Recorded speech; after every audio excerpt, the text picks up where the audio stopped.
खुल जा SIM SIM. कहानियों के खजाने से निकली आज की कहानी का नाम है खेल का वक्त। चलिए कहानी शुरू करते हैं। छोटे हाथी का नाम था गोलू। वो ड्रम की तरह गोल था।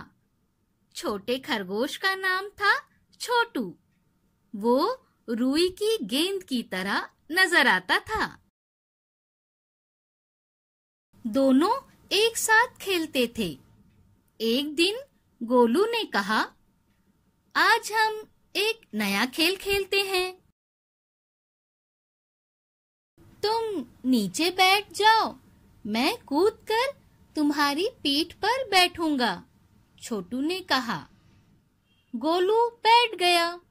छोटू ने कमाल की छलांग लगाई। धब!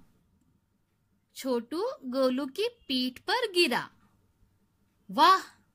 वो हंसा और बोला, अब मेरी बारी है, तुम बैठ जाओ और मैं तुम्हारी पीठ पर कूदूंगा। तुम? हाँ, मैं। तुम ये कैसे कर सकते हो? छोटू डरते डरते बोला। इस तरह गोलू ने उछल कर दिखाया। धब धब धब! गोलू के सर पर बहुत सारे नारियल की बौछार होने लगी। वो घबरा गया और अपने मोटे मोटे पैरों के साथ भाग खड़ा हुआ। एक छोटा नारियल छोटू के ऊपर गिरा।